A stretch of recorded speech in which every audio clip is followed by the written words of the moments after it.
ajuste.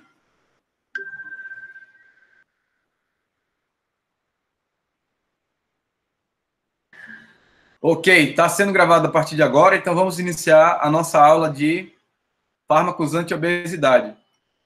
Vocês agora estão vendo a tela, certo? E aí eu vou fazer a projeção dos slides nesse momento. Só que eu vou fazer uma coisa aqui antes. Eu vou colocar em tela cheia para ficar mais fácil. Só para fins de esclarecimento, no WhatsApp, não agora, não no chat, tá? No grupo do WhatsApp. Eu quero saber se vocês estão vendo a tela cheia.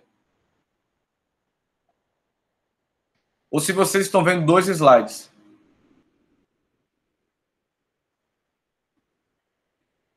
Tela cheia? Joia. Maravilha. Show de bola. Vamos começar então. Eu vou guiando vocês aqui com o mouse, tá certo? Qualquer dúvida, gente, como eu não estou enxergando vocês, não estou vendo o chat, então eu vou deixar aqui o WhatsApp aberto, tá? E, aliás, deixa eu fazer uma outra coisa aqui, porque eu estou usando 2 telas. Espera aí, só um instante. Vou trazer para cá. Vou fechar aqui a apresentação. Trazer o Google para cá.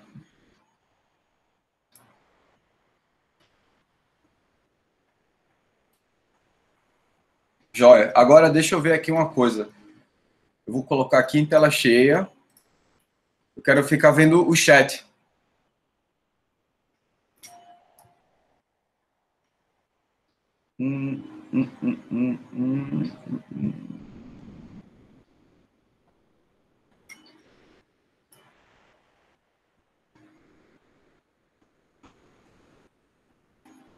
Só um instantinho, tá? Eu estou tentando rever uma coisa aqui.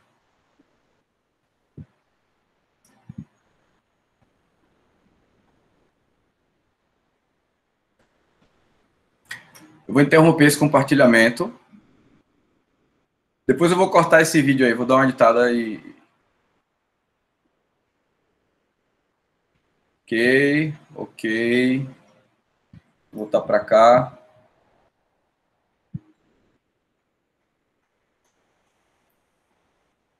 Vou apresentar agora uma janela. Eu quero só... Ok. Aí vocês devem estar vendo essa aula de fármacos anti-obesidade. Certo. Vou colocar aqui em tela cheia agora.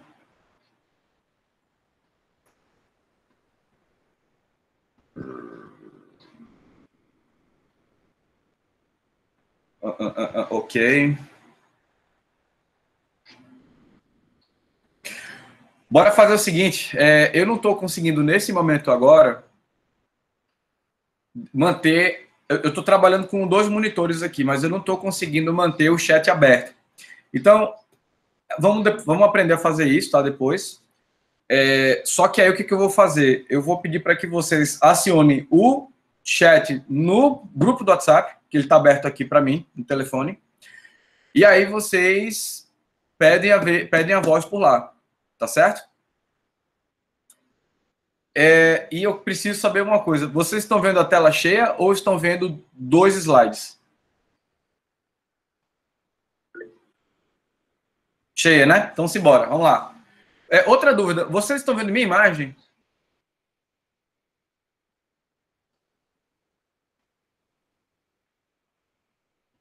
Tô aparecendo, né? Então tá bom. Então eu vou fazer uma outra coisa aqui, que é alternar as telas. Pronto, para não ficar com a cara olhando para o outro lado. Deixa eu ver como é que tá aqui. Vocês tiraram um print, né? Boa, beleza, maravilha. Show de bola. Vamos lá, gente. Então vamos começar, sem mais delongas. Boa tarde a todos. Essa aula de fármacos anti-obesidade, disciplina de farmacologia, curso de medicina para a turma média 11. Essa é uma aula interessante porque ela vai discutir a aplicabilidade dos medicamentos que são utilizados para o gerenciamento do peso. Podem ser em cima, ou melhor, pode ser com indivíduos que apresentam de fato a obesidade ou o sobrepeso mais uma comorbidade. Normalmente, são esses os critérios para a gente utilizar esses tipos de medicamentos, né? É um tema interessante porque dentro desse tema circulam várias outras coisas, como utilização de produtos naturais, suplementos alimentares, que normalmente as pessoas utilizam para buscar adotar um estilo de vida mais saudável, alcançar o peso desejável ou simplesmente uma estrutura corporal desejável, tá? Mas a gente vai falar aqui sobre um assunto sério, porque obesidade, na verdade, trata-se de uma doença, tá? Para a gente poder discutir, inicialmente, eu preciso apresentar para vocês o que a gente vai ver especificamente. Vamos trabalhar 5 tópicos diferentes, tá? No livro, vocês podem encontrar coisas mais desatualizadas ou coisas mais atualizadas, certo? Mas a gente vai, por uma questão de critério didático-pedagógico, trabalhar apenas esses 5 aí. E tem coisa nova para passar para vocês. Então, são esses. Os anorexígenos centrais, a gente chama de anfetaminas, por exemplo, ou a própria sibutramina que está aí no meio. Os inibidores da lipase, vamos falar sobre como que a lipase tem uma importância grande no processo de digestão, claro, né? Mas na recuperação do peso corporal quando ela é inibida. Os agonistas serotoninérgicos, esse é um grupo aqui que tem um destaque interessante, porque recentemente houve uma proibição da comercialização desse medicamento, aliás, que é o representante é a lorcacerina, nos Estados Unidos, e o Brasil ainda está avaliando, né, como se comporta. A Anvisa não soltou nenhum comunicado, né, a respeito disso. Acho que até mesmo por conta da questão do Covid-19, a prioridade agora passou a ser outra, né? Os agonistas do GLP-1, que é o peptídeo análogo ao glucagon, né? O glucagon-like peptide 1, essa seria a sigla, né, desse grupo de hormônios, e associações de fármacos, que podem também ser utilizados muitas vezes como melhores estratégias para a recuperação do peso corporal. Então, vou fazer aqui uma visão geral sobre obesidade para vocês e sobre peso, só para a gente entender como é que a coisa mais ou menos se comporta. Mas a classificação da obesidade ainda hoje se dá a partir do índice de massa corporal. Como é que se calcula o índice de massa corporal? Você vai pegar o seu peso e vai dividir pela altura vezes altura, ou seja, peso dividido pelo quadrado da altura. E aí, com base nisso, você vai encontrar um valor que, dependendo de como ele se apresenta, vai classificar você como normal, que seria entre 18,5 e 24,9. Se você estiver abaixo desse valor, então você fica classificado como abaixo do peso. Sobrepeso está entre 25 e 29,9. Obesidade grau 1, de 30 a 34,9. Obesidade grau 2, 35 a 39,9. E a partir de 40, que seria igual ou superior, tá até errado, tá? A gente classifica como obesidade grau 3, ou também conhecida por obesidade mórbida. A grande questão é porque, para cada ponto de corte desse aqui, existem riscos de saúde associados. E o ponto que mais que a gente traz, né, como discussão importante nesse momento é o que nós conhecemos por síndrome metabólica, que, a partir da obesidade, nós podemos ter, como vocês podem ver aqui nesse esquema, o acúmulo de ácidos graxos livres, tá? Free fat acids, como está aqui, e isso pode levar a uma série de outras complicações do ponto de vista vascular, que levam à vasoconstrição, que pode levar à hipertensão. Esse processo aqui, vocês vão ver com mais detalhes no 6º período com a professora Marise, tá? Esse é um tema da endocrinologia, vocês devem ver isso depois no idoso, devem ver isso no internato, então não se preocupem agora com essa explicação. Mas o que eu quero mostrar para vocês nesse momento é que a obesidade tem um ponto de contato com a hipertensão, tem um ponto de contato com a inflamação, que é o que nós chamamos de inflamação subclínica, tem um ponto de contato com a chamada resistência insulínica, e a partir dessa resistência insulínica, nós temos um grupo de desfechos diferentes que podem levar a diabetes tipo 2, e a partir daí a gente pode ter também outras alterações metabólicas, como, por exemplo, intolerância à glicose, né, que também se comunica com diabetes tipo 2, o aumento de gordura no sangue, triglicerídeos aumentados, a diminuição do colesterol bom, que é o chamado HDL, e o aumento do colesterol ruim, que é o chamado LDL, tá? Além disso, outras complicações de foro vascular que podem levar a complicações do diabetes. Ou seja, o paciente apresentando esse quadro aqui, ele se enquadra como um paciente com síndrome metabólica, mas o critério diagnóstico se dá a partir da circunferência abdominal elevada, tá? E nós temos que ter mais dois outros critérios que podem ser triglicerídeos acima de 150, ou pacientes que estão tratando uma hipertrigliceridemia, o HDL baixo em homens, que seria abaixo de 40 e abaixo de 50 em mulheres, a pressão arterial sistêmica elevada, né? Mas acima de ou igual a 130 para a sistólica e a diastólica acima ou igual a 85, ou pacientes que estão tratados para hipertensão. A glicemia de jejum acima ou igual a 100 miligramas por decilitro, ou diagnóstico prévio de diabetes, e também pode ser feito o teste de tolerância oral à glicose, mas isso aí é uma outra questão que a gente que vocês vão ver mais à frente, tá? O ponto importante é que o critério obrigatório é a circunferência abdominal elevada. E aí, para homens, as medidas são essas, dependendo da etnia, tá? No caso, nós somos sul-americanos e nos enquadramos aqui, né? E utilizamos as referências do sul asiáticos, que seria acima de 90 para homens e acima de 80 para mulheres, tá certo? Bom, essa aqui é a recomendação da Sociedade Brasileira de Endocrinologia, no consenso brasileiro. É a última revisão existente. Eu não vou dar tanto detalhe a partir daí. Esses materiais aqui, essa parte dos slides vai ficar mais como um conteúdo complementar para vocês, apenas para entenderem. Mas o que eu quero trabalhar aqui com vocês nesse momento em resumo, esse slide mostra que o tecido adiposo visceral, que é essa gordura que se localiza no abdômen, eu não estou falando da subcutânea, estou me referindo a visceral mesmo, tá? Então, você tem uma primeira capa de gordura que está bem próxima da pele, e você tem uma outra capa de gordura que ela recobre as nossas vísceras, que é o que nós chamamos de tecido adiposo visceral, tá? Bom, vocês vão ver isso também lá no sexto período, no internato, com mais tranquilidade, mas nesse momento a gente só precisa entender que quanto maior for essa gordura visceral, maior vai ser a complicação ou as complicações relacionadas à obesidade, certo?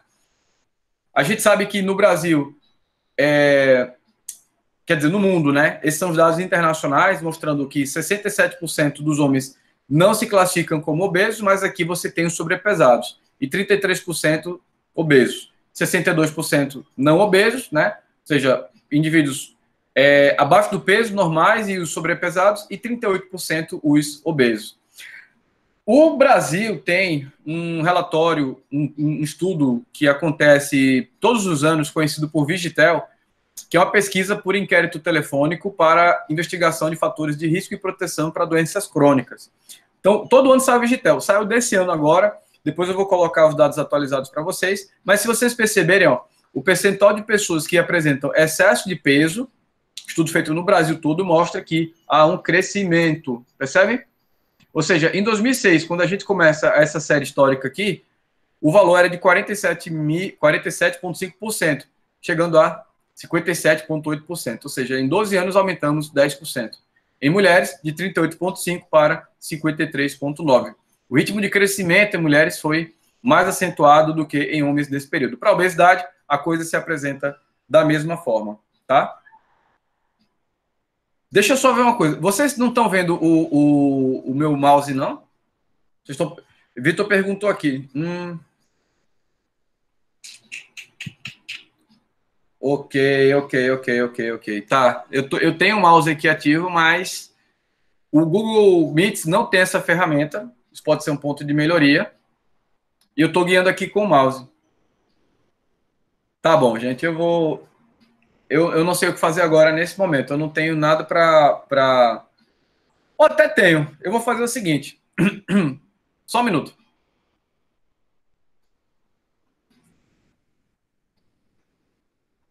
Vocês estão vendo agora o mouse?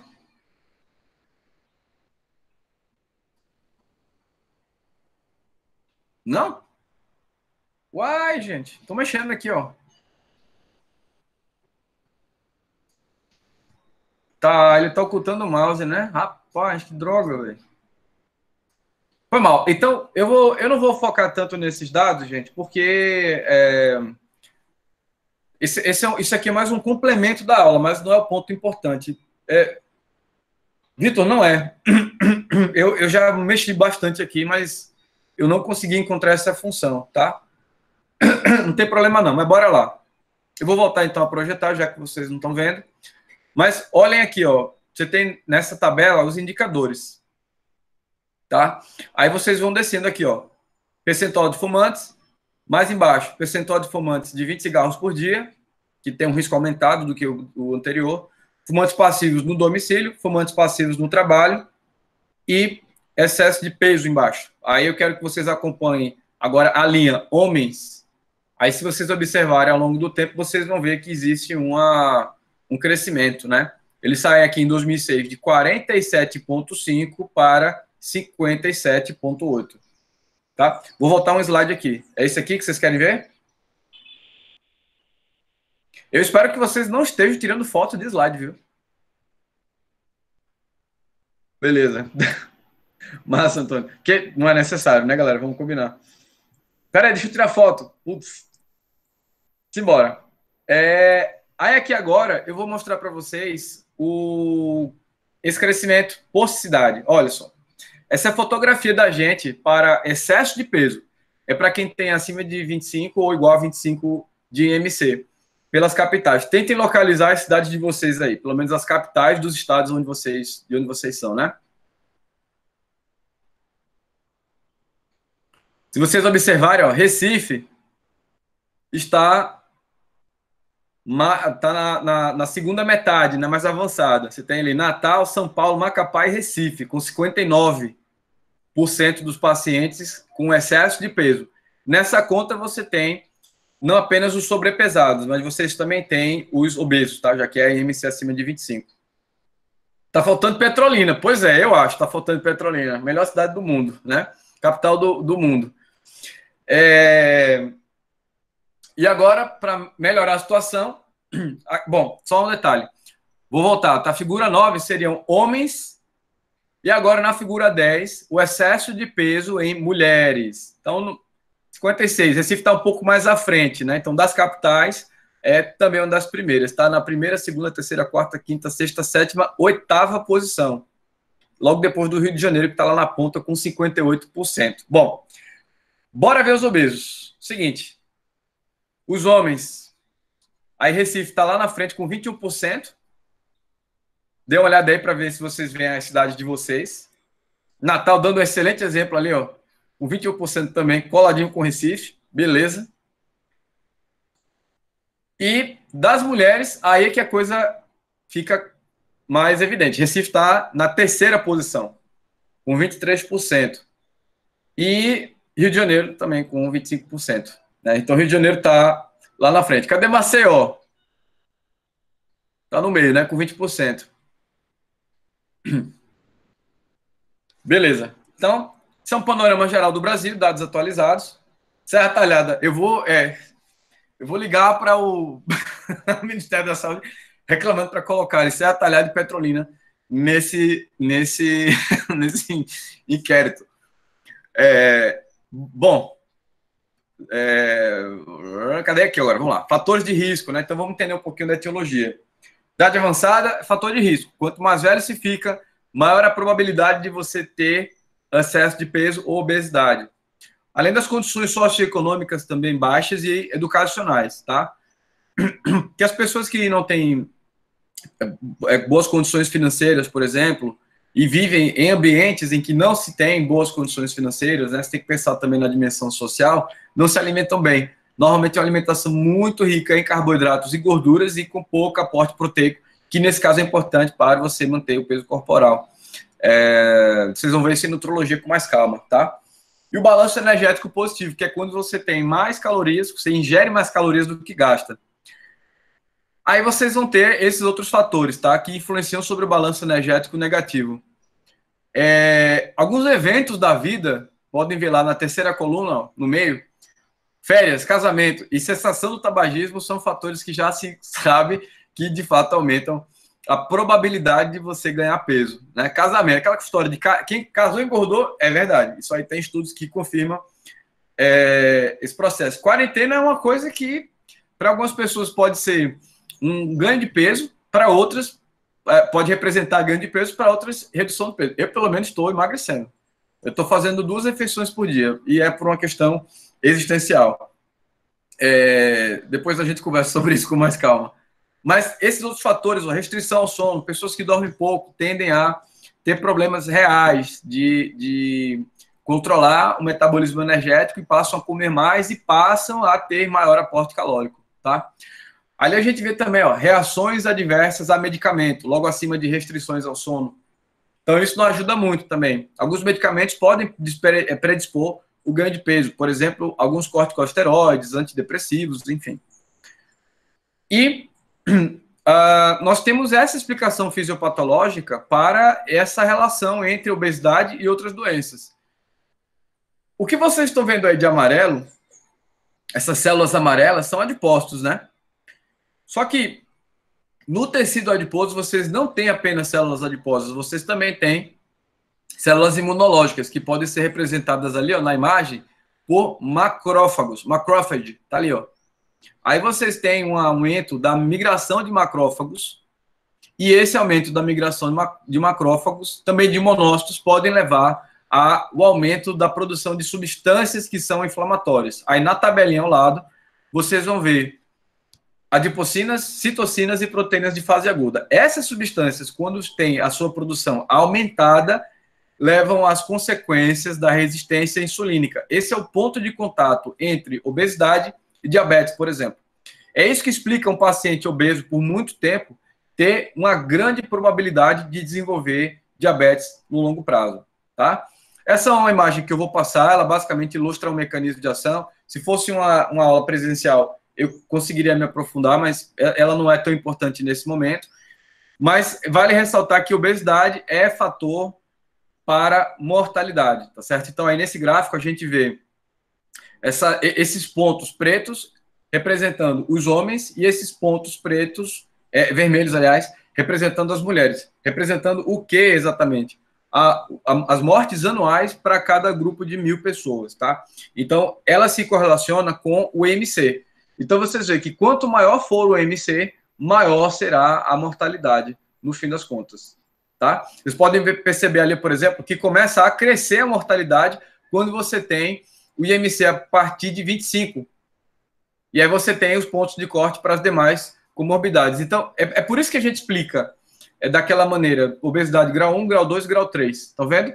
Então, de 25 a 30, de 30 a 35, 35 a 40. E daí para frente, a curva ela tende a crescer também, tá? Se está bem claro para vocês, então, qual é o objetivo do tratamento? É baixar o peso corporal, né? Então, a gente tem alguns outros fatores que são diretamente relacionados, não exatamente ao ganho de peso, mas ao aumento do tecido adiposo visceral. Então, aumento da idade, o sexo masculino, né, e na mulher, na pós-menopausa. A localização geográfica também parece ser um fator. A desregulação do sistema endocannabinoide, olha aí, galera, cuidado, tá? Ativar o sistema endocannabinoide pode aumentar o apetite bastante, né? A gente já bem sabe disso. Diminuir os níveis de hormônios do crescimento, consumo de frutose, que é industrializada, não a frutose das frutas, porque as frutas têm, na verdade, um papel protetor, porque junto com elas vêm as fibras, vêm outros grupos de compostos bioativos que podem ter um efeito metabolicamente positivo, favorável para o paciente, para que ele perca peso corporal, tá? E o estilo de vida sedentário também pode levar ao aumento da gordura visceral. Vamos lá. Sistema endocannabinoide é aquele sistema relacionado, é um grupo de neurotransmissores e receptores que nosso corpo tem, naturalmente, tá? A mandatina é um deles, é um tipo de substância que a gente produz e que tem um papel importante na regulação metabólica. Por exemplo, o aumento do apetite. Agora, são os alvos relacionados aos chamados canabinoides, né? Os fitocannabinoides, que são aqueles compostos fitoquímicos presentes na planta, nas espécies, né, do gênero cannabis, né, ou da maconha, tá certo? Então, interferir nesse grupo de neurotransmissores faz com que você promova uma mudança também metabólica importante, tá? Tô vendo aqui o... Ah, não, André, pode postar, não tem bronca não, tá tranquilo, tá? Por mim não tem bronca não. Vamos lá, então, Quanto à etiologia e fisiopatologia, então as causas, né, diretas. Então, balanço energético positivo, as causas da obesidade, né? O que representa de 50 a 60 quilocalorias em excesso por um ano, isso pode levar mais ou menos 2,4 quilogramas de aumento do peso. Baixo consumo de alimentos saudáveis, né? As frutas estão aí, vegetais também. A falta de acesso ou participação em exercícios físicos e atividade física fora do ambiente de trabalho. Exercício físico é quando você tem um planejamento para o movimento, né? Então, você vai, por exemplo, para a academia, você recebe o seu treino, aquilo é um exercício físico. Quando você sai da sua casa, vai para a faculdade a pé, aquilo é uma atividade física. É uma atividade não planejada, não programada, não montada em cima de uma estratégia, tá? Varrer uma casa é uma atividade física, enfim. Então, quanto mais atividade física você tiver, melhor. Quanto mais exercício físico você tiver, melhor também. E do ponto de vista de fisiopatologia, balanço energético positivo promove ganho de peso e também pode gerar aquelas alterações hormonais. Aqui eu vou passar mais rapidamente, não vou focar nessa parte da avaliação, tá? A gente já viu algumas coisas mais importantes. Eu vou realmente passar essa parte, não é tão importante isso aqui agora. No processo de avaliação, o médico ele também tem que identificar o perfil lipídico do paciente, ver a glicemia, enzimas hepáticas, para checar se a esteatose hepática não alcoólica, que é o acúmulo de gordura no fígado, a contagem de células completa e o próprio TSH, que é o hormônio estimulante da tireoide, que ele é preditivo para a atividade tireoidiana, tá? A tireoide com falha no seu funcionamento uma falha que leva a uma baixa produção de hormônios na tireoide, aumenta bastante o TSH, e isso está relacionado também com investigação para o excesso de peso. E aqui estão as metas terapêuticas. A partir de agora, a gente vai começar a conversar sobre os medicamentos. Vale ressaltar que as metas de redução devem ser planejadas de acordo com as necessidades do paciente, de acordo com as suas características. Então, normalmente, o que se estima é uma redução de 2 quilos de peso no primeiro mês e mais 5% entre o terceiro e o sexto mês. Isso é considerado um bom resultado, tá? Isso são metas estabelecidas para 6 meses de tratamento. Essas metas devem ser definidas também no início, né? O objetivo inicial é você perder de 5% a 7% e é, na sua maior parte, realista. E isso é o que a gente consegue fazer para reduzir o risco cardiovascular. Você pode tirar o paciente, por exemplo, da obesidade grau 2 para grau 1, isso já é benéfico, ou obesidade grau 1 para sobrepeso, é um benefício maior ainda, ou do sobrepeso para o peso normal. É um benefício esperado, porque dentro do peso normal você tem riscos bastante reduzidos, tá certo? Você pode obter metas maiores, né? É possível também, só que é mais difícil, tá certo? E isso tem que ser estratificado. Lucas está perguntando aqui, sobrepeso, então, ainda não é patológico? Sobrepeso não é considerado uma doença. O sobrepeso é classificado como um fator de risco para a obesidade, que é classificada doença, tá? Tanto que para você trabalhar, por exemplo, pré-diabetes. Pré-diabetes não é doença. Pré-diabetes é uma condição que aumenta a probabilidade de você desenvolver diabetes. Por exemplo, quem está lá na faixa de 100 a 125 na glicemia tem maior probabilidade de chegar ao 126, que é o ponto de corte para o diabetes, tá? Então, a obesidade, o sobrepeso não é uma doença, mas é uma condição de risco para a obesidade. Quem tem um peso normal tem menor probabilidade de chegar à obesidade do que quem é sobrepesado. Essa é a ideia. E aí, dependendo de como você vai avaliar o paciente, de como você estratifica esse risco e como você identifica esse MC, você vai estabelecer estratégias diferentes. Dentro daquilo que eu falei, vocês podem adotar várias coisas. É preciso investigar uma série de fatores, né, lá na anamnese, mas eu não vou falar sobre isso aqui agora, porque o nosso propósito é trabalhar as metas terapêuticas baseadas no uso de medicamentos, tá? Eu vou passar isso aqui também é uma forma de vocês observarem a estratificação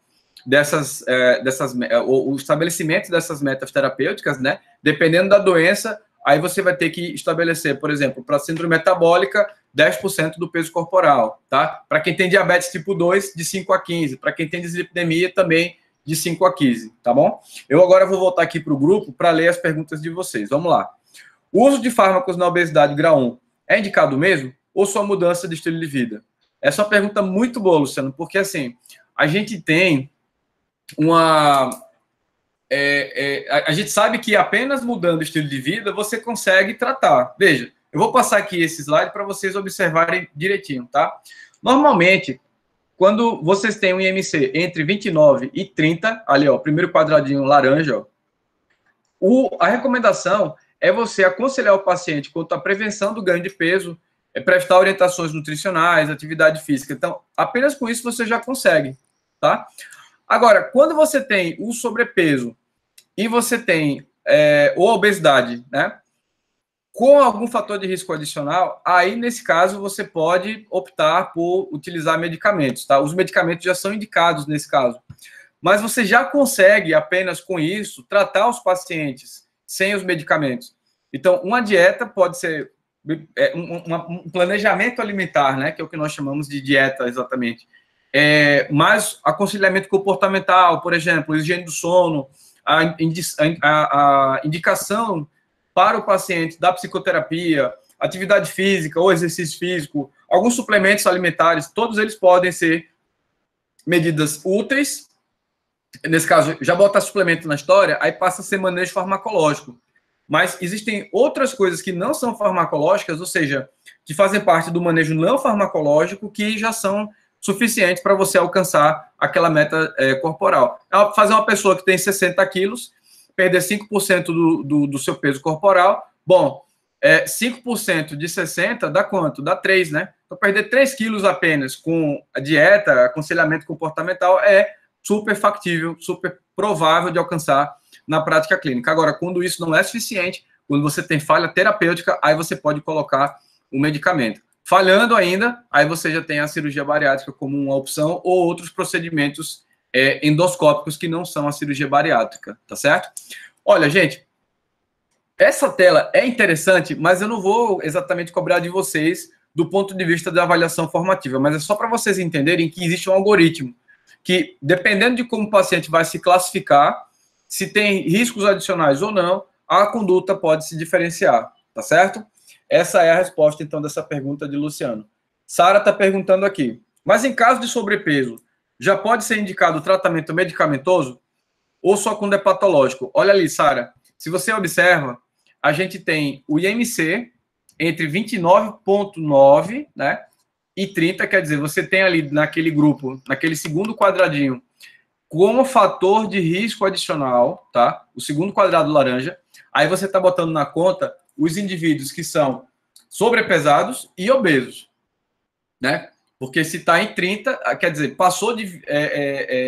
se chegou em 30, na verdade, ele já está classificado como obeso, né? Mas o sobrepesado com o fator de risco adicional, ele tem uma necessidade de uso de medicamentos. Eu vou falar para vocês exatamente qual o ponto de corte nesse momento. Mas quando há falha terapêutica para o sobrepesado, essa falha terapêutica não farmacológica, aí você pode pensar no manejo farmacológico. Mas esse sobrepesado tem que ter algum fator de risco adicional para você indicar um medicamento, tá bom? Vamos falar sobre isso daqui a pouquinho com mais calma. Então, essas são as estratégias que podem ser adotadas, tá certo? Você tem educação em saúde, intervenção psicológica, nutricional, exercício físico, tratamento farmacológico, intervenção endoscópica e cirúrgica, dependendo do quadro clínico do paciente, tá? Deixa eu ler aqui mais perguntas. Heitor está perguntando, o uso da metformina só para pré-diabéticos e diabéticos? Também pode ser auxiliar no controle do peso? Pode ser utilizado, sim, especialmente quando o paciente tem diabetes. Mas, normalmente, a gente usa metformina não para tratar obesidade. A gente só usa metformina para tratar diabetes, tá? Ou uma resistência insulínica, que seria um quadro de pré-diabetes.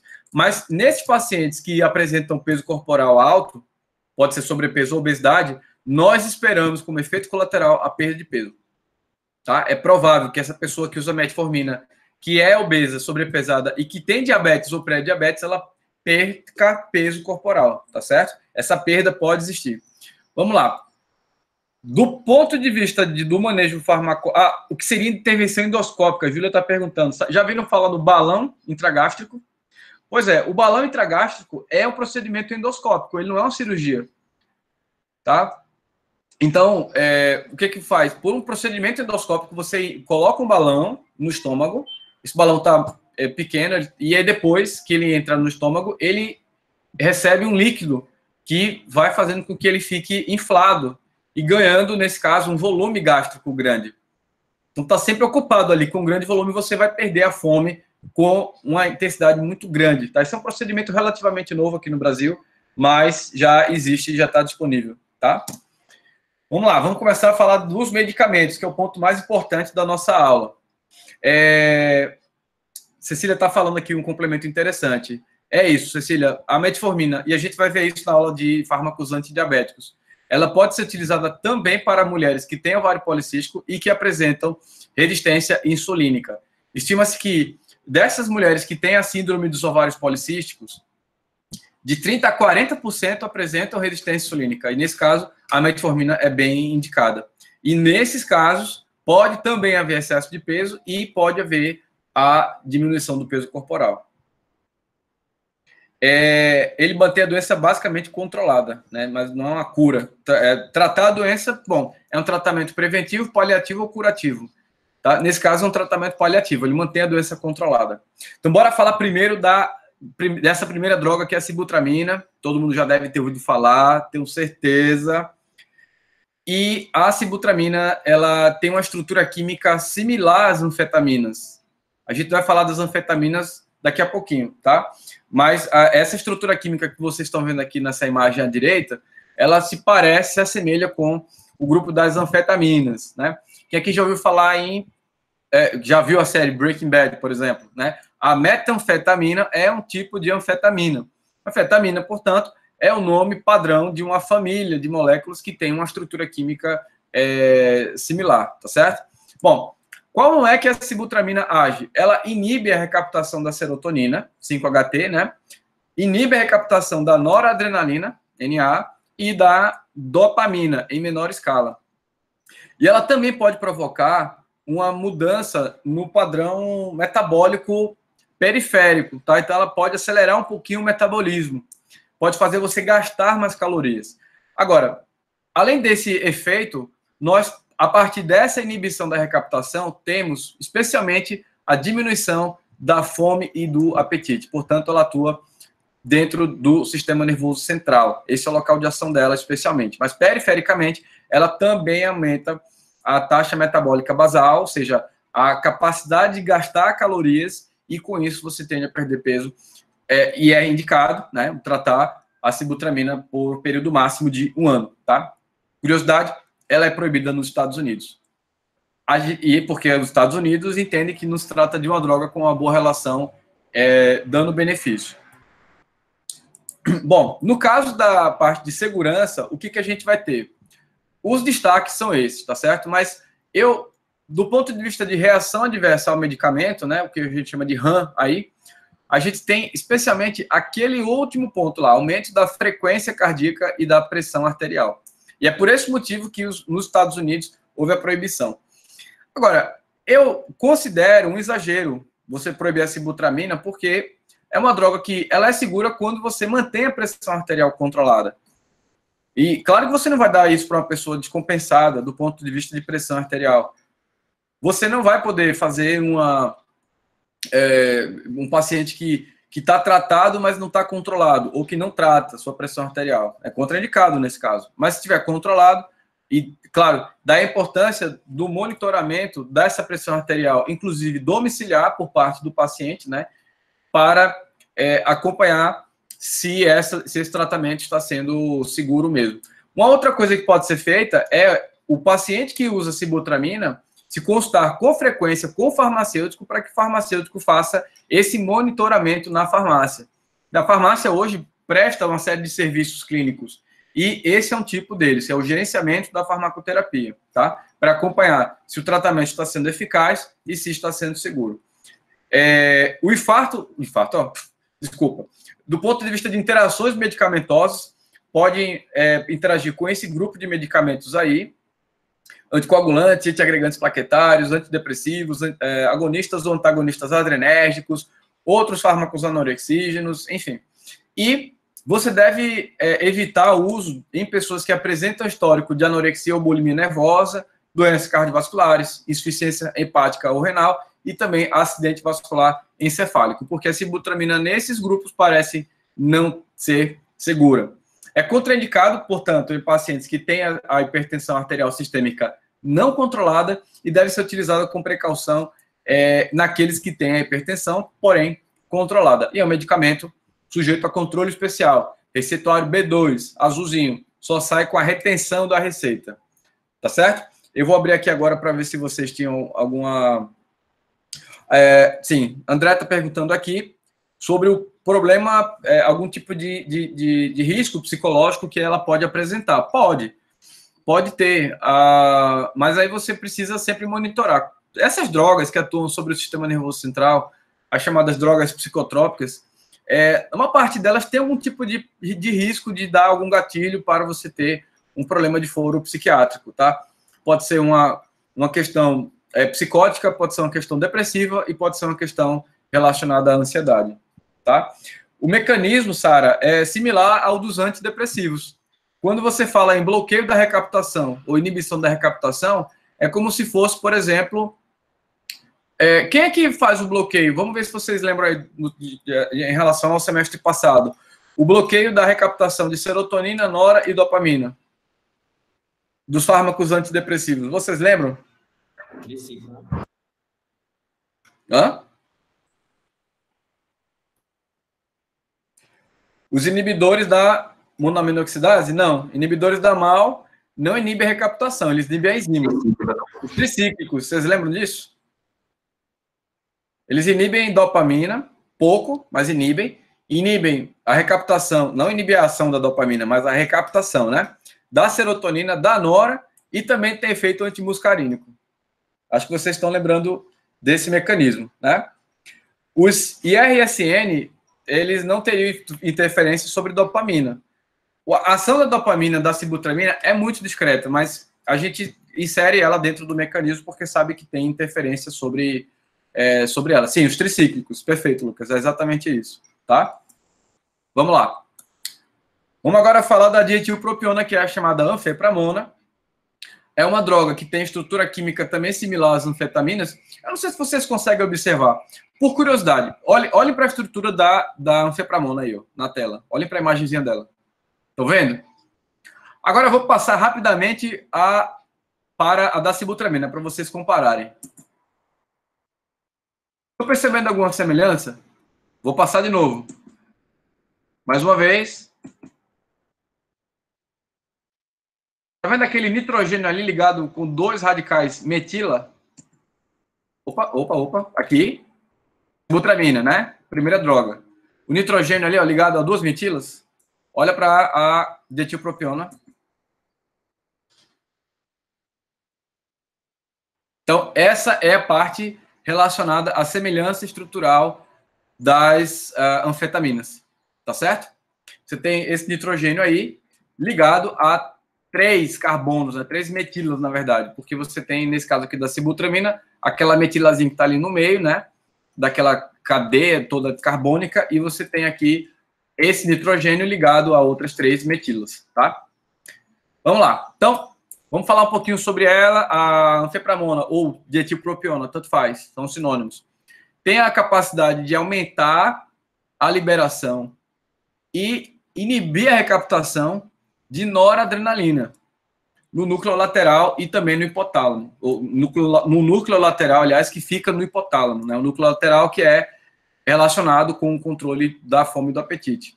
Ela parece ter também uma ação discreta sobre a ação de receptores beta-3 lá nos adipócitos. Isso pode aumentar um pouquinho a lipólise, não é isso? Agora, do ponto de vista central, que esse é o mecanismo mais importante, o aumento da atividade da noradrenalina no hipotálamo, especificamente nesse núcleo lateral, é o que leva a mecanismo inibidor da fome e do apetite pelo sistema nervoso central, tá? A duração máxima de tratamento é de 12 semanas e você pode ter tolerância no longo prazo. E isso pode levar a um mecanismo independente de independente de dependência química, ou seja, é um mecanismo que, por si só, por isso independente, leva à probabilidade de você ter dependência química dessa substância, tá certo? Por isso que a gente não deve usar durante muito tempo. É apenas um recurso que serve para auxiliar no atingimento daquela meta terapêutica. E o médico que só prescreve medicamento, não cuida do manejo não farmacológico, está fazendo errado, né? A gente sabe que esses medicamentos só servem para você chegar a alcançar a meta terapêutica quando você tem falha terapêutica inicialmente ou quando, pela experiência clínica do médico, naquelas medidas não farmacológicas, o paciente não vai alcançar o resultado que ele deseja, tá? Roberto está perguntando aqui, algum desses medicamentos precisa de desmame? Sim, no caso da sibutramina, com toda certeza, tá? A dietilpropiona pode ficar a critério do médico fazer o desmame ou não, tá certo? Mas essa interrupção brusca, também com as anfetaminas, pode levar a um mecanismo de dependência, tá? Isso aconteceria principalmente com a serotonina e com a dopamina, tá? Mas isso depende muito do critério clínico do paciente, não tem, do médico, aliás, não tem muita recomendação para o caso das anfetaminas, não, tá? Exceto a sibutramina, que poderia estar ligada também da mesma maneira. Sheila está perguntando aqui por que não causa fome. Veja, o aumento na ação noradrenérgica nesse núcleo leva a um mecanismo inibitório sobre a fome e apetite. Isso serve para serotonina, para nora e para dopamina, tá?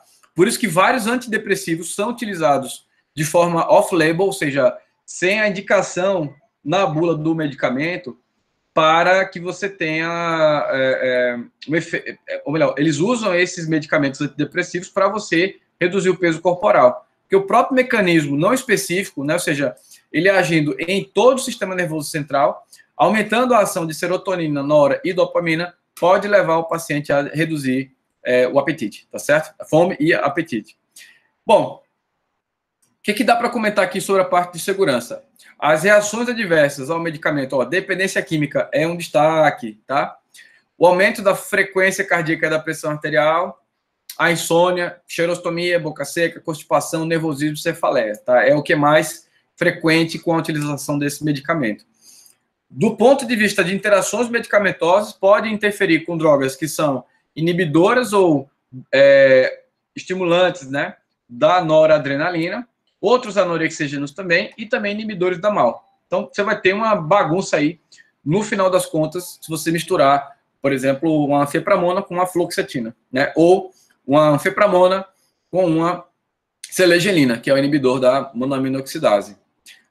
Cuidado também sobre todos aqueles outros antecedentes, porque aumenta o risco nesses grupos, né, de pacientes com histórico de anorexia nervosa, bulimia nervosa, doenças cardiovasculares, quem tem insuficiência hepática e renal e também acidente vascular encefálico. Também contraindicado na hipertensão arterial sistêmica e também pode usar em pacientes tratados e controlados, porém com precaução. E foi tirado do mercado brasileiro em 2011, mas ainda está disponível nos Estados Unidos, tá certo? Agora vamos falar sobre os inibidores da lipase. A gente vai sair do sistema nervoso central e a gente vai descer para o intestino, beleza? Por quê? A lipase é uma enzima relacionada à digestão de lipídios. Na verdade, existem vários tipos de lipases diferentes. E a droga, nesse caso, que atua sobre essas lipases é o orlistat, que tem o nome comercial de Xenical. Ele é o único representante hoje disponível desse grupo farmacológico, dos inibidores da lipase. Qual é a proposta dele quanto a mecanismo de ação? É inibir parcialmente lipases pancreáticas e gástricas, mas especialmente as pancreáticas, porque elas são as mais abundantes. A digestão de gorduras acontece de forma mais concentrada no intestino delgado, não é isso? Todo mundo sabe. E vocês vão ver isso nesse semestre também. Vocês vão ver fisiologia digestiva, né? Ou do sistema digestivo. Mas vocês vão ver e vão reforçar, talvez já tenham até visto isso no ensino médio, que o estômago produz lipase, mas produz uma pequena quantidade. Nós não podemos dizer que no estômago não ocorre digestão de gorduras. Ocorre sim, mas é pouco representativo diante do total. Então, ao fazer esse bloqueio dessa lipase, o que acontece?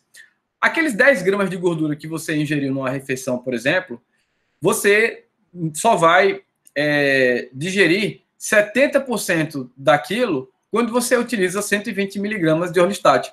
Ou seja, ele reduz em 30% a digestão de lipídios. Uma dose menor de 60 miligramas leva a uma diminuição na digestão de lipídios de 25% apenas, tá? É uma pequena diferença no fim das contas, relativamente. Isso não dá uma diferença de 5%, mas dá uma diferença relativa de 15%. Agora, esses 30% dessa gordura que não foram digeridos passam direto para as fezes.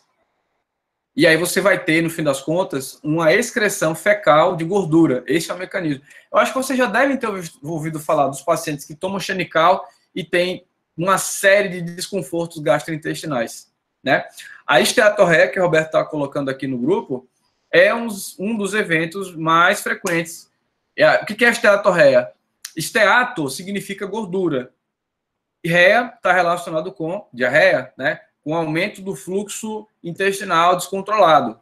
Então, a esteatorreia é uma diarreia gordurosa, tá? Basicamente isso.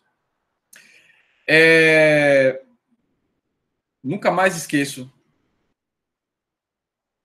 Eu não vou nem perguntar por quê, tá? Mas vamos lá. Vou ignorar mesmo.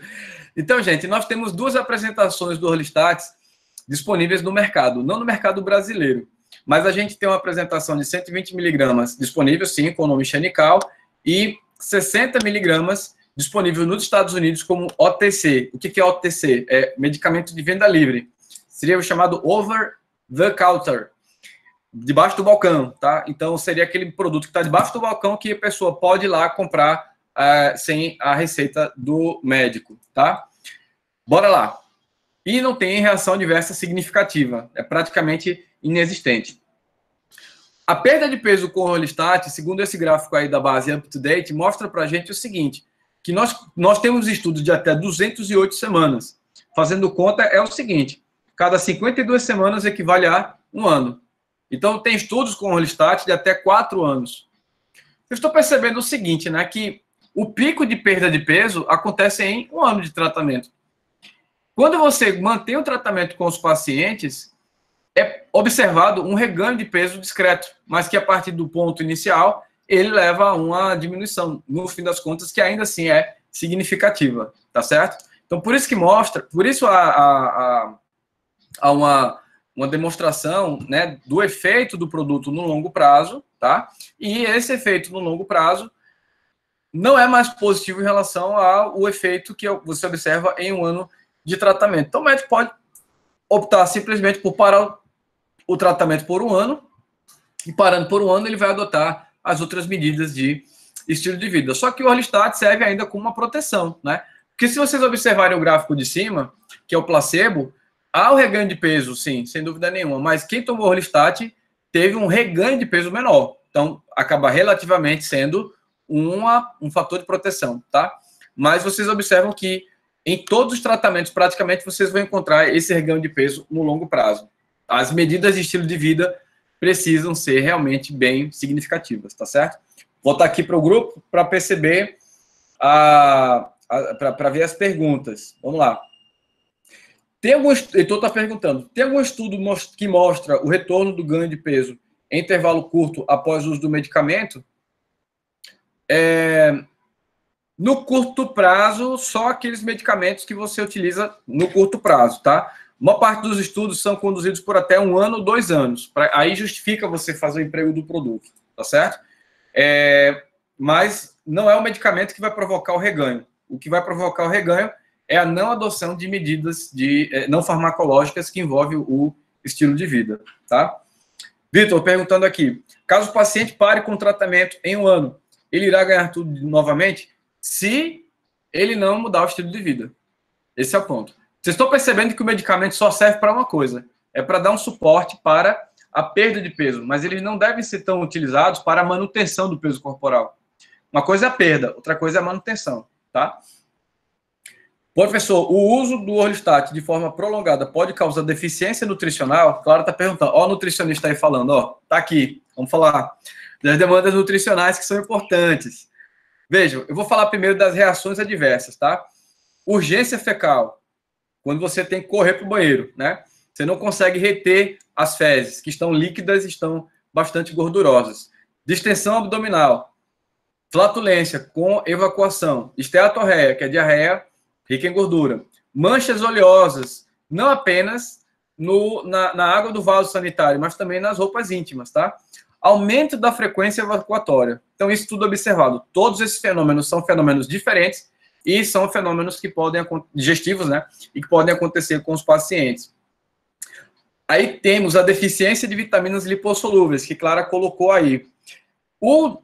Essa questão da deficiência de vitaminas lipossolúveis se dá por uma explicação química muito simples.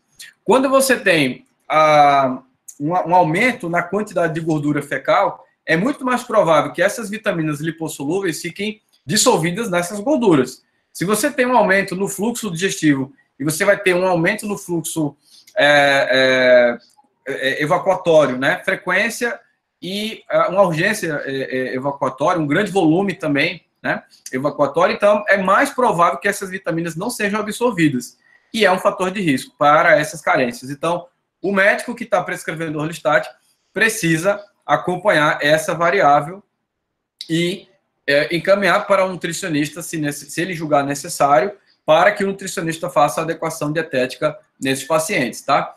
Agora, tem outras coisas que podem ser feitas para você reduzir esses riscos. Por exemplo, aumentar o aporte de fibra, fazer suplementação de fibra ou aumentar pela dieta, né? Tudo isso já sabe que pode reduzir a probabilidade de você ter essas reações adversas, tá certo?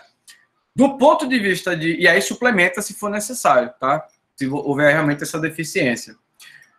Do ponto de vista de interações medicamentosas, a documentação para esses 3 fármacos aí, e a contraindicação é a gestação, síndrome de má absorção e colestase, né? A gestação, especialmente pelo risco de carência nutricional, que não é pequena, não. É um risco alto.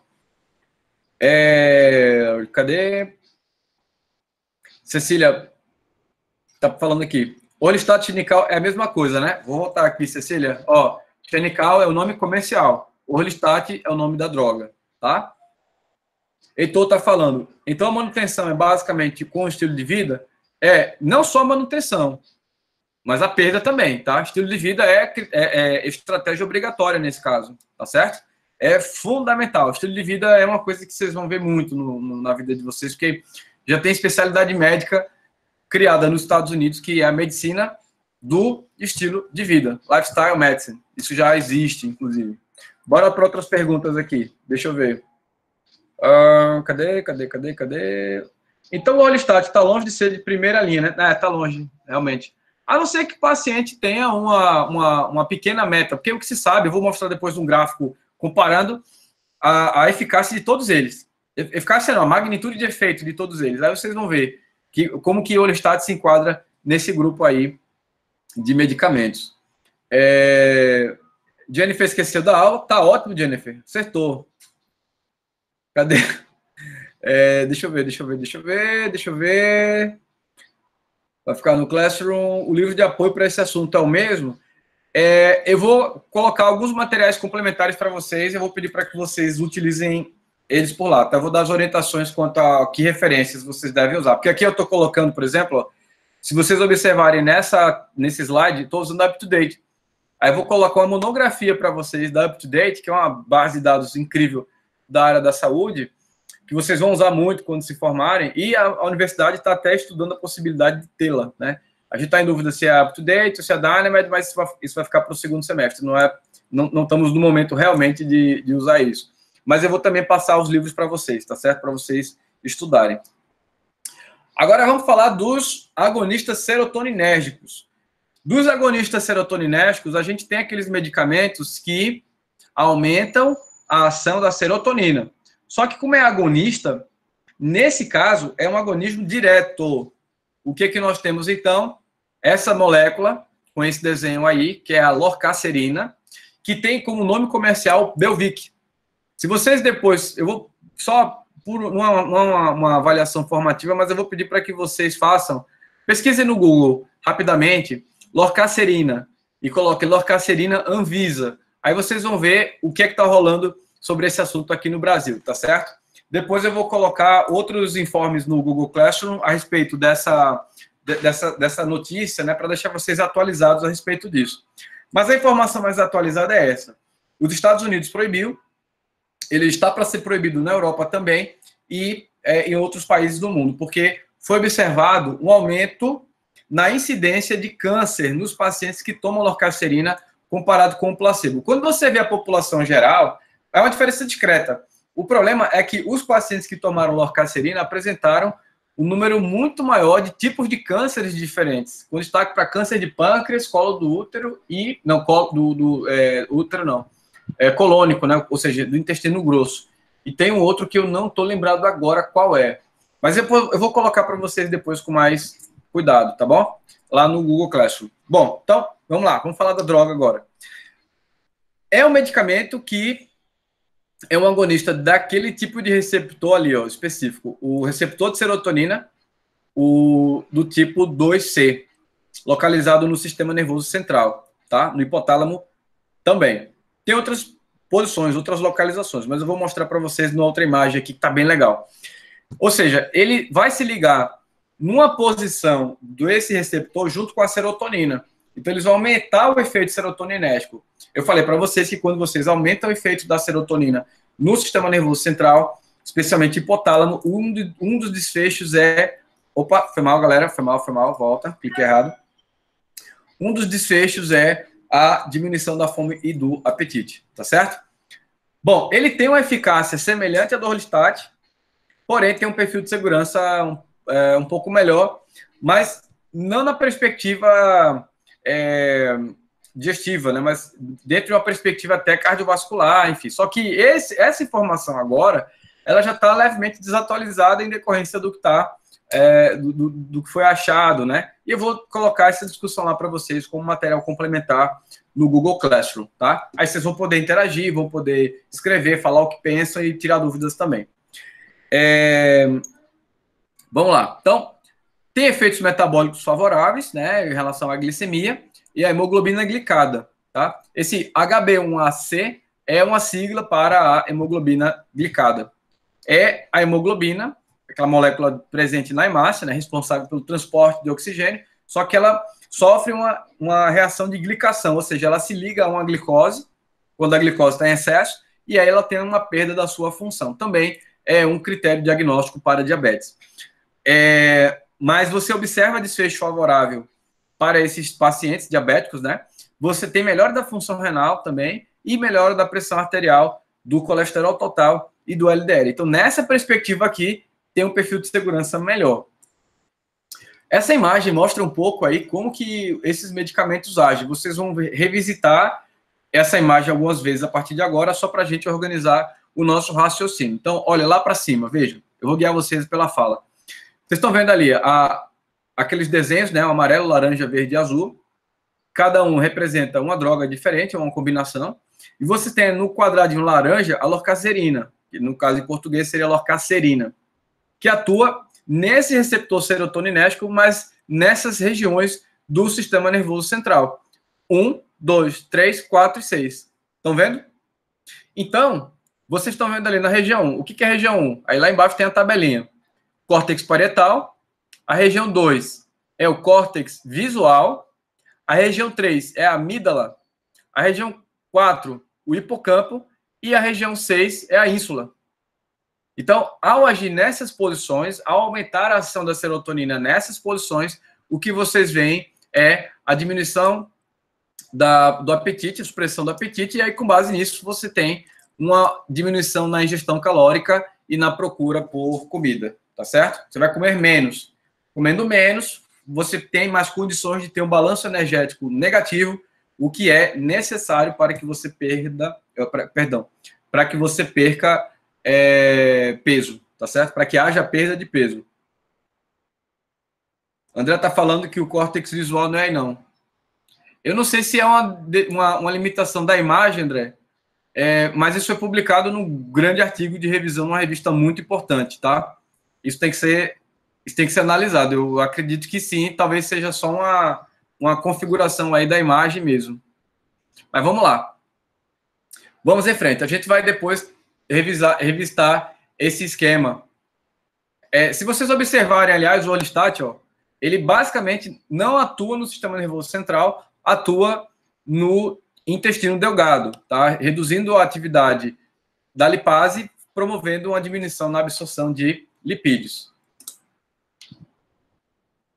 Mas, rapaz, a galera tá virada na gota serena aí na anatomia, hein? Pois é, ali para mim parece ser o lobo occipital, né? Que é responsável pelo controle da visão. Mas vamos lá. Qual é a questão da lorcacerina? Ela não parece aumentar o risco cardiovascular quando usada aí por 3,3 anos em média, tá? Diferente de outros medicamentos. Então, do ponto de vista cardiovascular, presta atenção aqui. Olha a bagunça aí. O barulho, rapaz. Cadê ele? Nós temos, então, do ponto de vista de reações adversas, náusea, cefaleia, tontura, constipação, letargia, xerostomia. E é importante monitorar o risco para a síndrome serotoninérgica, porque é um medicamento que aumenta o efeito da serotonina no sistema nervoso central e que a gente já viu no semestre passado que isso aí se trata de uma condição de intoxicação da serotonina. Então, ela não parece aumentar esse risco cardiovascular. Do ponto de vista de interações medicamentosas, pode interferir com antidepressivos, com agonistas e antagonistas serotoninérgicos e também inibição dessa isoenzima que é do citocromo P450, né, chamada de 2D6. Tá certo? Alguns alunos vão apresentar alguma dificuldade nesse momento para entender o que seria essa enzima. O pessoal que chegou agora, né, que não teve farmacologia no semestre anterior, mas não se preocupem, tá? Esse não é um ponto importante para a nossa aula nesse momento e também por uma questão de avaliação. A gente vai ter outras oportunidades de trabalhar bem essas bases. Eu estou atento a isso. E é contraindicado na gestação, porque se sabe do risco de malformação fetal e na doença renal severa. Apesar de ser benéfico para pacientes que apresentam doença renal, mas não na forma severa, tá? Só na leve e na moderada. E aí vamos fechar essa aula falando agora dos fármacos que são associados para uma resposta mais efetiva, né? Para você aumentar a atividade, os efeitos. São os medicamentos que vão atuar com mais, digamos assim, com mais, dando para o paciente melhores desfechos, vão ter uma magnitude de efeito maior, podem alcançar uma perda de peso mais significativa do que os anteriores, tá? Vitor, eu vou falar sobre a agonista do GLP-1 na aula de antidiabéticos, por isso que eu decidi não falar agora, tá? É uma pergunta boa. Carlos está perguntando aqui. Pacientes que têm depressão e, ao mesmo tempo, são obesos, quais são as recomendações médicas para não ocorrer interação medicamentosa? Quando acontece a necessidade de usar um antidepressivo, e esse antidepressivo, por exemplo, ele não interfere sobre o peso corporal, ou ele pode até interferir negativamente sobre o peso corporal, porque vamos lembrar, não é porque o medicamento é antidepressivo que ele vai fazer o paciente perder o apetite. Não, existe uma probabilidade disso acontecer. Mas é também provável, para alguns antidepressivos, dele ganhar peso corporal. Por exemplo, mirtazapina. Mirtazapina aumenta o apetite. A fluoxetina também pode aumentar o apetite. É mais provável ela suprimir do que aumentar o apetite, tá? Mas um ponto importante é o monitoramento.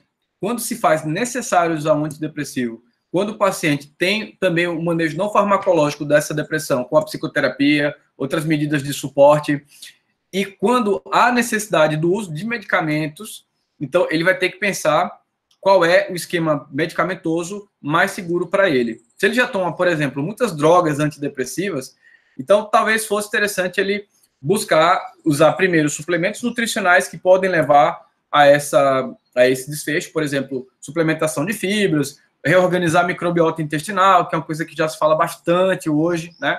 De modulação intestinal, já é um conceito reconhecido, tá? Vai buscar fazer outras coisas que não são usar exatamente esse tipo de medicamentos. Ou ele pode partir, por exemplo, para um inibidor, aliás, para um agonista do GLP-1, a liraglutida, que é usada e que não interfere, não tem interação medicamentosa com antidepressivos. Então, não é uma conta fácil de fechar. São muitas variáveis, é um grande quebra-cabeça, e o médico competente, ele deve sempre levar em consideração todas essas peças, tá? Deixa eu ler aqui um pouquinho mais.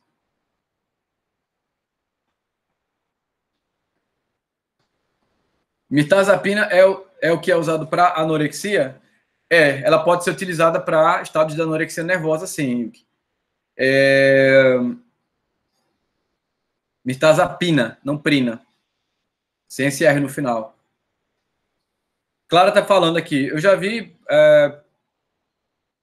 gente usando o BUP para perda de peso. É uma droga anti-obesidade? Eu vou falar sobre ela, tá? Vou falar sobre a naltrexona e ibupropiona. Professor, pode falar sobre o Victoza?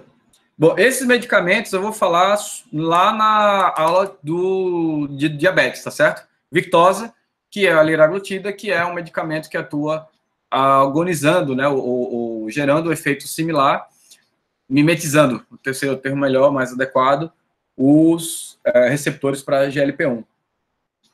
Aí Jorge está chegando agora. Teve aula? Tá ótimo. Roberto está dando as orientações aqui. Sim, são usados para perda de peso, sim, tá? Só que tem alguns detalhes aí que devem ser levados em consideração. Mas eu vou falar realmente sobre isso na outra aula, senão essa aula vai ficar muito longa e aqui a gente tem que economizar.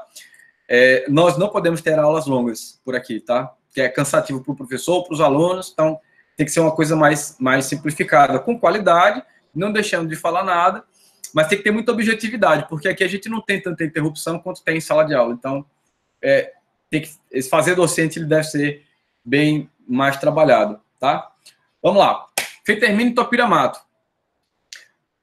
Os estudos iniciais com o topiramato, né, foram animadores porque eles apresentaram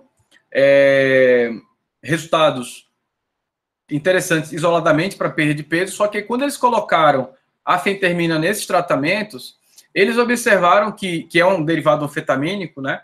Eles observaram que houve uma melhora do efeito sedativo que o topiramato tem. O topiramato é uma droga anticonvulsivante. Ela é classificada dessa forma, tá? Só que observaram que, dependendo da dose, o paciente que usa topiramato, ele perdeu peso ao longo do tempo. Era utilizada para uma coisa, é uma droga inibidora, na verdade, do sistema nervoso central, atua via GABA, via glutamato, e isso pode levar a uma diminuição do peso corporal, no fim das contas, também por suprimir o apetite. Eu vou explicar sobre isso daqui a pouquinho para vocês, tá? Só que quando inseriram a feitermina, que tinha como propósito de melhorar aquele efeito sedativo, o resultado foi muito melhor, muito mais potente. Inclusive, ele é considerado hoje o tratamento de melhor magnitude de efeito e eficácia, tá? Esse tratamento é feito aumentando a dose gradual a cada 2 semanas, chegando até o máximo de 12 semanas, né? Você aumenta essa dose, partindo de 2 semanas, aumenta mais uma, aumenta 6 vezes, chegando a 12. Aí em 12 você mantém, podendo ficar aí com o paciente por até 4 anos, tá? 208 semanas dá exatamente 4 anos de tratamento.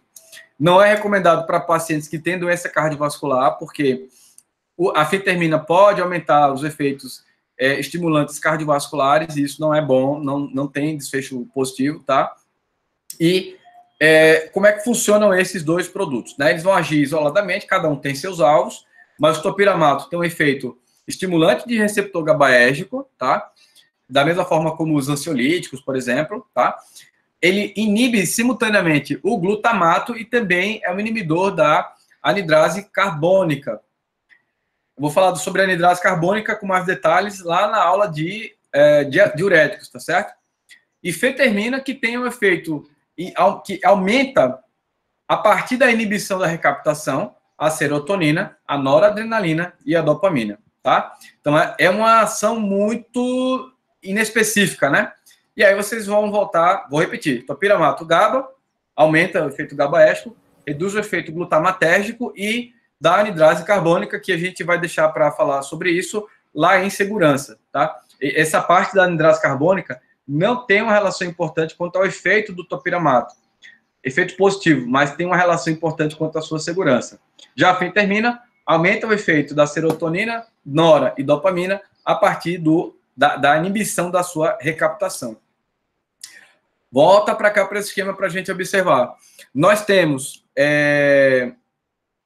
vamos lá, localizar aqui feitermina e topiramato, ó, triângulozinho azul, ó, ponto 5, ponto 10. Ponto 5 no hipotálamo, ponto 10 no núcleo accumbens, tá? Então, esses mecanismos todos agem nesse ponto especificamente, levando a uma supressão do apetite.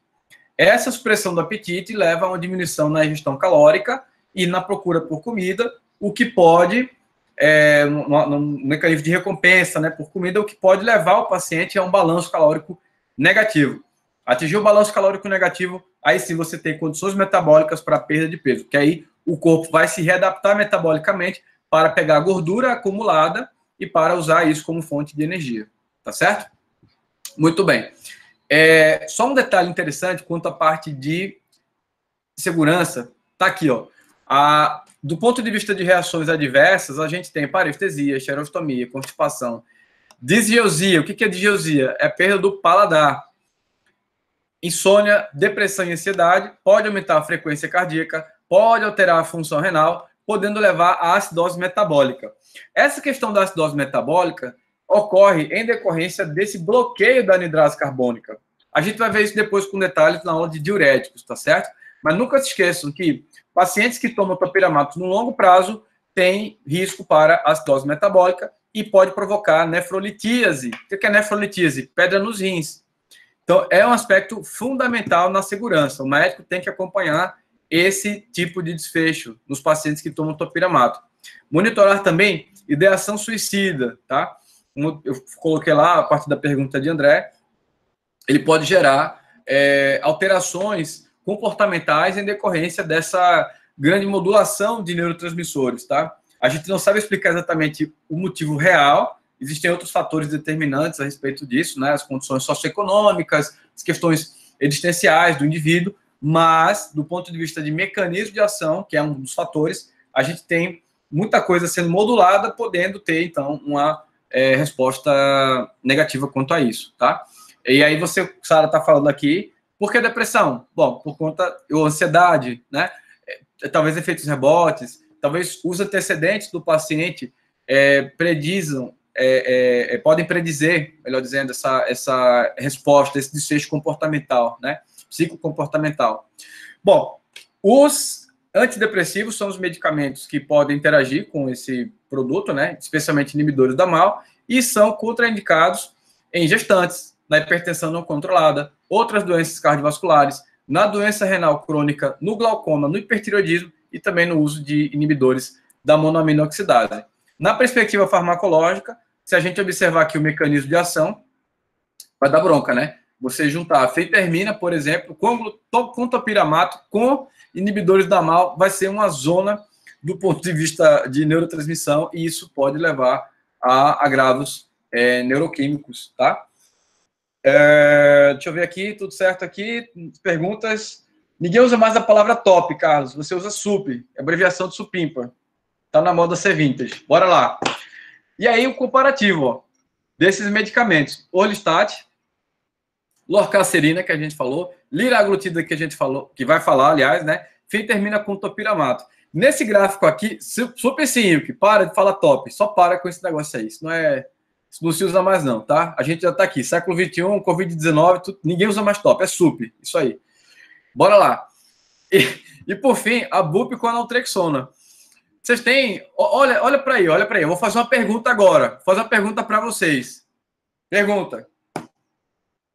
Esse gráfico foi tirado de um artigo do JAMA, o jornal da Academia Americana, da Academia Médica Americana, Academia de Medicina dos Estados Unidos, enfim. É um dos jornais mais importantes da medicina, tá? A questão é a seguinte. Olhando para esse gráfico, que está fazendo uma avaliação do percentual de perda de peso em um período de 12 meses, qual é o tratamento que vocês entendem como mais eficaz no ponto de vista de desfecho benéfico? Ou seja, quem consegue promover maior perda de peso?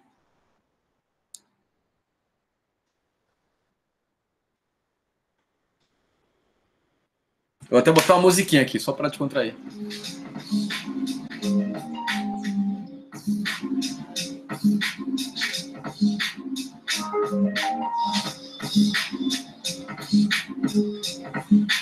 Fenteramina topiramato. Olha aí, nosso narrador do Google tá falando aqui. Fentermina e topiramato, é isso mesmo. Por quê? vocês devem sempre avaliar a eficácia de um tratamento farmacológico ou de qualquer intervenção com um comparador, tá? Esse comparador, nesse caso aí, não é um tratamento já utilizado, é um placebo. Ou seja, a pergunta aí é, quem é melhor? A droga, ou o fármaco, ou não fazer nada, né? Porque em todos esses estudos, no geral, você tem a mudança de estilo de vida nos dois grupos. Então, por isso você observa a perda de peso. Agora, o que você tem que fazer é avaliar a diferença da perda de peso. Esse é o raciocínio quando você vai avaliar um tratamento, tá?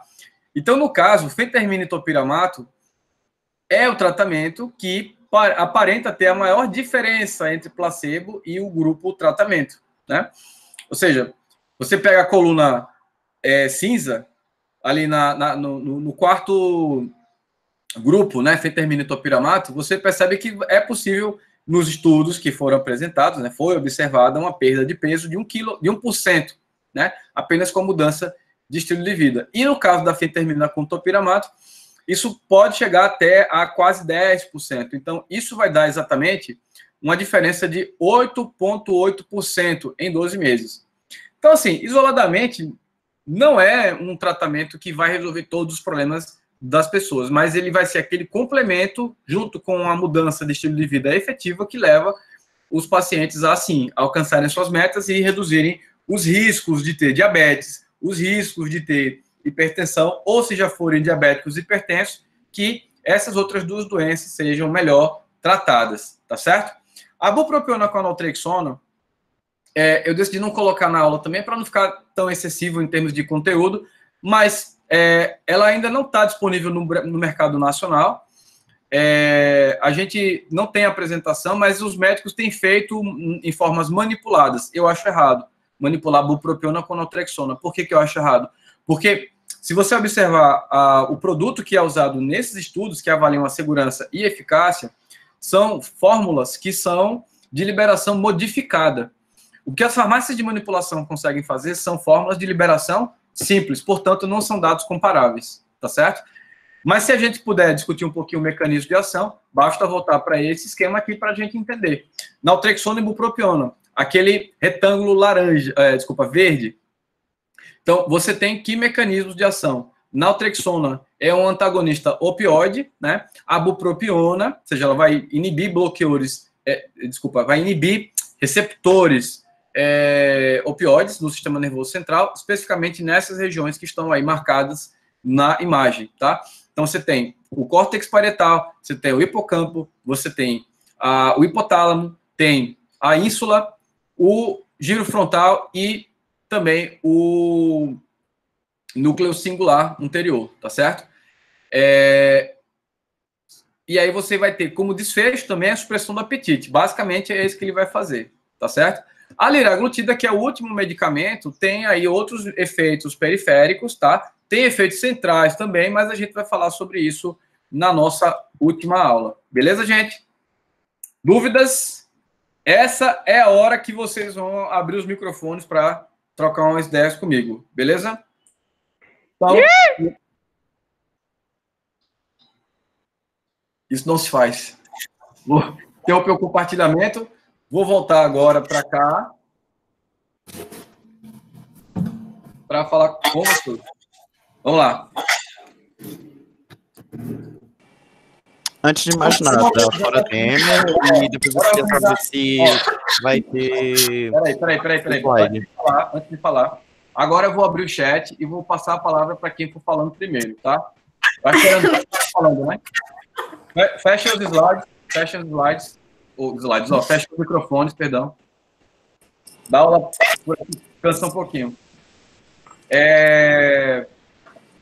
Beleza, vamos lá. Quem vai falar primeiro? Fala aí no chat do Classroom. Saiam do WhatsApp, vão para o Classroom. Eu vou depois ler aqui os comentários, tá certo? Beleza, quem quer falar agora? Quem quer comentar? Também fazer uma avaliação da própria aula, tá? Não tem... Esse é o momento da gente não discutir apenas o conteúdo, mas também discutir o método.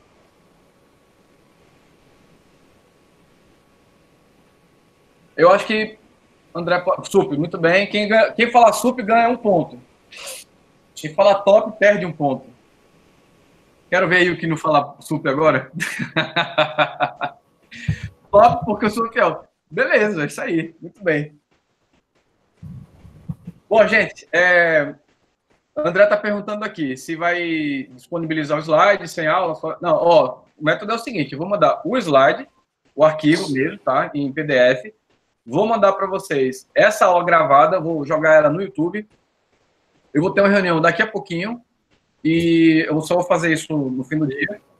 Vou colocar outros materiais complementares para vocês, tá? Só para caso vocês tenham a necessidade de ler mais a fundo, se vocês acharem melhor, tá? Não é obrigatório, mas fica lá como uma sugestão.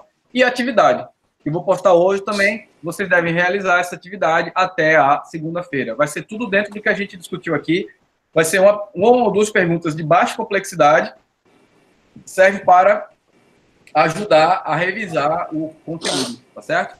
E aí vocês podem ouvir a aula novamente se quiserem. É importante que essas aulas não sejam longas, que é para que vocês possam assistir novamente. Eu acho que isso faz toda a diferença, tá? Mas bora lá. A pergunta de André aqui, quando teremos a tarefinha? Já falei. Eu devo ter perdido alguma pergunta, porque houve uma convulsão aqui no chat, né? Farmacologia ilustrada pode ser utilizada? Pode também, mas eu vou dar as recomendações lá a respeito do que vocês devem usar enquanto referência, tá certo? Agora, eu sugiro vocês lerem realmente os materiais complementares que eu vou passar para vocês. Mas vou dar as dicas também de livros. Beleza? Lembra de encerrar a captura depois? Sim, sem dúvida. Está aqui gravando, está aqui uma janelinha mostrando que está gravando. Quando eu fechar aqui, ele já gera o arquivo para poder colocar no YouTube. Beleza? Professor, qual o mecanismo de ação do BUP na perda de peso? O bupropiona é da mesma forma como a gente viu no semestre passado, né? Ele inibe a nora e a dopamina. Adicionado a isso, você tem o efeito da naltrexona, que é um bloqueador de receptor opioide, tá? Então, a atividade será... Sim, eu não vou passar nada por e-mail. Não é... Inclusive, já até recomendo para vocês, assim, para pedirem para os professores para trabalharem pelo Classroom, tá? Tudo por lá. Vai ficar mais fácil para vocês e mais fácil para os professores. Agora, nós temos que ter paciência, compreensão e colaboração, tá? A gente está se adaptando, são 2 semanas de adaptação, é o que a gente espera. Se necessário, a gente continua por mais 2 semanas, mas não vai passar de 1 mês a gente aprender a trabalhar, manejar nessa plataforma, que é muito importante para vocês, porque ela tem uma forma simples e eficiente, especialmente, de trabalhar conteúdos e também de trabalhar as avaliações, tá certo? Lucas, cadê? Vitor está falando, já fica tudo salvo lá, é isso mesmo. Lucas está perguntando aqui, o senhor não pode dar a call para os professores usarem o Meet? Eu já fiz gravação de tutoria. Hoje, daqui a pouquinho a gente vai ter uma reunião com o pessoal, os diretores os gestores, aliás, do CCBS. Eu estou orientando todos os professores diariamente, estou trabalhando algo do tipo 12, 14 horas por dia, só fazendo isso, assim, estou fazendo um esforço danado para que todo mundo utilize, tá?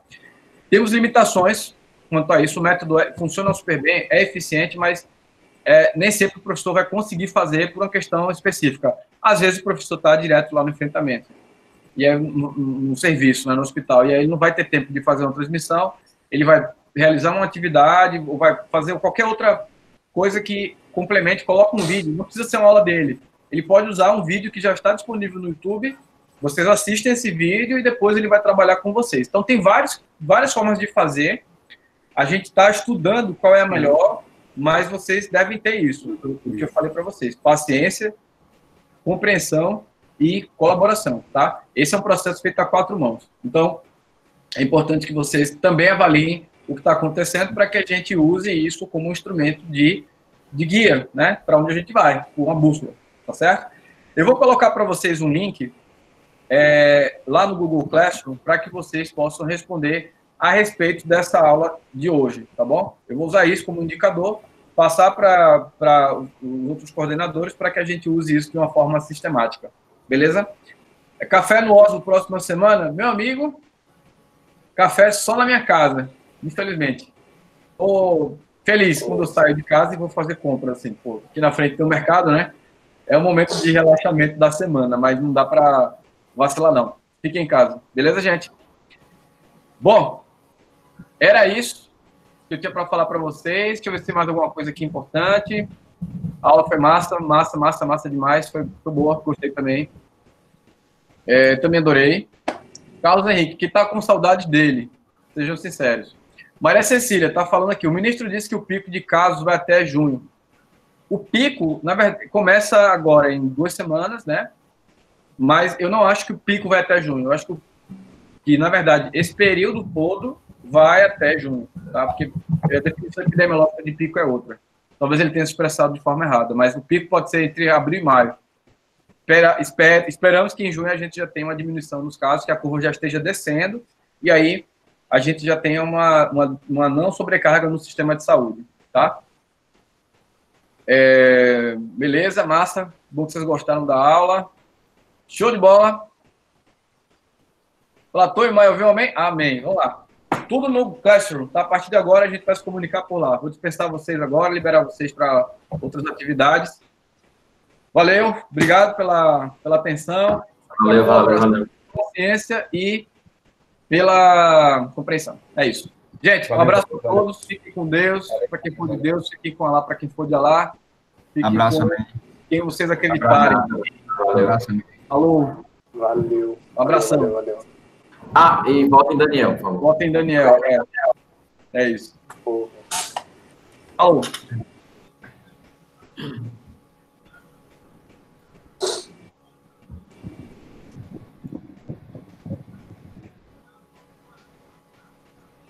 Sim, e aí?